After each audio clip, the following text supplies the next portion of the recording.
to smoke before you give it a try. Only you. Don't play with matches, don't play with fire. Cause there's nothing that only about freedom.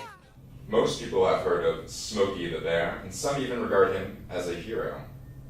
But what if his penchant for suppressing wildfires is actually doing damage to ecosystems across America?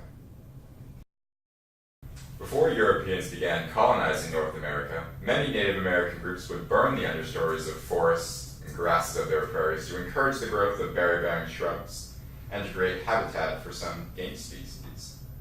During the western expansion of the colonists, the European settlers came in contact with large-scale wildfires for the first time and were terrified of the damage this natural force could cause. For example, in 1871, the fire of Peshtigo burned 1.2 million acres of Wisconsin and Michigan forest.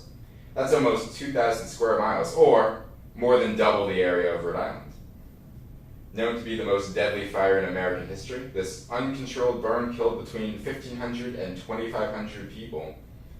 The threat that naturally occurring and human-started fire posed to the western settlements was perceived as too great, and many campaigns were begun to prevent and suppress all wildland fires to minimize the possible destruction of human habitat. Here's what they didn't know.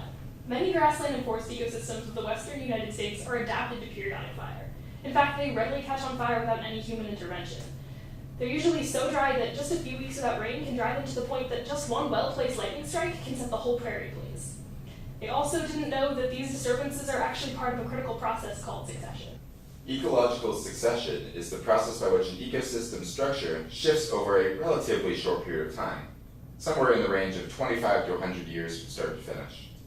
There are two forms of succession, called primary and secondary. Primary succession occurs when there is no soil present, and is significantly rarer than secondary succession. Secondary succession occurs when an established ecosystem gets disturbed by something like a large flood, a windstorm, or in our case, a wildfire. After such a disturbance, things like weedy plants and small ferns reappear first and are sometimes called pioneer species. In the study of ecology, these pioneers are called R-selected species. The R in R-selected refers to rate of reproduction, which is a very valuable characteristic in disturbed environments. As a result, nearly all of the species that first appear after fires have short lifespans, and few live to reach adulthood, but each animal produces enormous numbers of children on its own. For example, a single dandelion can produce over 2,000 seeds on its own in any particular year. Over time, the pioneers are succeeded by larger woody plants like oaks and pines. Other organisms that appear later in succession are called K-selected species.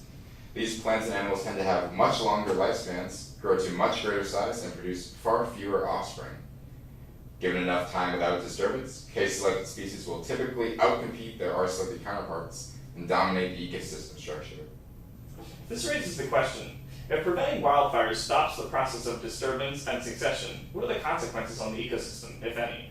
The destructive capacities of fire are quite well known, so how could they possibly benefit ecosystem health? The answer lies in the intermediate disturbance hypothesis. This theory states that ecosystem health is greatest when disturbances occur over moderate frequencies. When disturbances occur too often, the ecosystem lacks the necessary time for K-selected organisms to establish themselves. If there was another wildfire every 10 years, for instance, nothing bigger than a large scrub could grow, never mind so-called climax species like oaks and other hardwoods. When disturbances occur too infrequently, on the other hand, or are prevented entirely, K-selected species outcompete smaller weedier plants, reducing overall ecosystem diversity. When disturbances occur with intermediate frequency, R-selected and K-selected species both have access to their own niches periodically, depending on when the most recent disturbance has happened. In this manner, preventing wildfires harms ecosystem diversity by destroying the habitat of pioneer species. So what happens when we suppress fires for too long? When we try to prevent these systems from burning as they naturally would? Two things. Firstly, early successional habitat disappears from the landscape, meaning pioneer species are left without a home, and K-selected species dominate the habitat. Secondly, all that dry, flammable material starts to build up, and build up, and build up. And finally, one day it catches on fire. And instead of a localized low-intensity fire with only a few years' worth of dry timber, whole states go up in flames, consuming decades' worth of backlogged debris.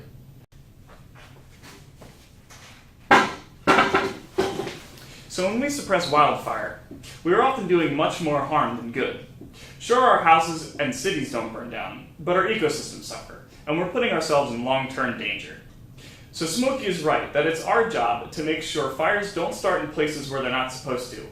But fires play a very important role in many ecosystems out west, and we have no right to prevent it. The fire you stop today could be the one that